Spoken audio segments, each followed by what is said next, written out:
நடிகை ஸ்ரீதேவி 1988ஆம் ஆண்டு சென்னை கிழக்கு கடற்கரை சாலையில் வாங்கியிருந்த சொத்து விவகாரம் தொடர்பாக செங்கல்பட்டு நீதிமன்றத்தில் நடைபெறும் உரிமையியல் வழக்கு விசாரணைக்கு இடைக்கால தடை விதித்து சென்னை உயர்நீதிமன்றம் உத்தரவிட்டுள்ளது. வழக்கு விவரம் என்ன? மறைந்த நடிகை ஸ்ரீதேவி 1988ஆம் ஆண்டு சென்னை கிழக்கு கடற்கரை சாலையில் 4.77 ஏக்கர் நிலத்தை சம்பந்தம் முதலியார் என்பவரின் குடும்பத்தினரிடம் இருந்து வாங்கியுள்ளார். கடந்த 37 ஆண்டுகளாக ஸ்ரீதேவி குடும்பத்தினர் இந்த சொத்தை அனுபவித்து வருகின்றனர். இந்நிலையில் சம்பந்த முதலியாரின் மகன் சந்திரசேகர முதலியாரின் 2வது மனைவி மகன் நடராஜன் மற்றும் மகள் சிவகாமி ஆகியோர் வாரிசு சான்றிதழ் பெற்று சொத்தில் தங்களுக்கு பங்கு உள்ளது என கூறி செங்கல்பட்டு கூடுதல் அமர்வு நீதிமன்றத்தில் உரிமையியல் வழக்கு தொடர்ந்துள்ளனர்.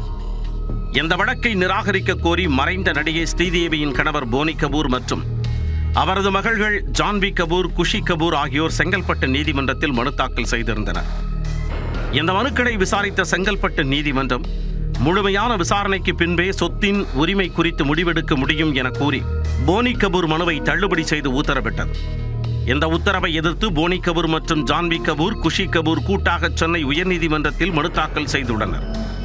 அந்த மனுவில் சந்திரசேகர முதலியாரின் 2வது மனைவி, அவரது மகன் நடராஜன் மற்றும் மகள் சிவகாமி ஆகியோர் வாரிசு சான்றிதழ் பெற்று போலியான ஆவணங்களை தாக்கல் செய்து வழக்கு தொடர்ந்து உள்ளதாக குற்றம் சாட்டியிருக்கின்றனர். சொத்தின் உரிமையாளர் மயிலாப்பூரில் வசித்து வந்த நிலையில் அவரது வாரிசுகள் என கூறி 3 பேரும் தாம்பரம் தாசில்தார் அலுவலகத்தில் 2005ஆம் ஆண்டு வாரிசு சான்றிதழ் பெற்றுள்ளனர் என்று மனுவில் சுட்டிக்காட்டியுள்ளனர். முதல் மனைவி உயிரோடு இருந்தபோது சந்திரசேகரன் முதலியார் தன்னை திருமணம் செய்து கொண்டதாக 2வது மனைவி கூறியுள்ளார். இதனால் மூவரையும் சட்டப்பூர்வ வாரிசுகளாக கூற முடியாது என மனுவில் சுட்டிக்காட்டியுள்ளனர். தங்களுடைய மனுவை செங்கல்பட்டு நீதிமன்றம் நிராகரித்தது தவறு எனவும் சுட்டிக்காட்டியிருந்தனர். இந்த வழக்கை விசாரித்த நீதிபதி TV தமிழ்ச்செல்வி இறுதி விசாரணைக்காக வழக்கை மார்ச் 26ஆம் தேதிக்கு தள்ளி வைத்துள்ளார். அதுவரை செங்கல்பட்டு நீதிமன்றம் விசாரணைக்கு இடைக்கால தடை விதித்து உத்தரவிட்டுள்ளார்.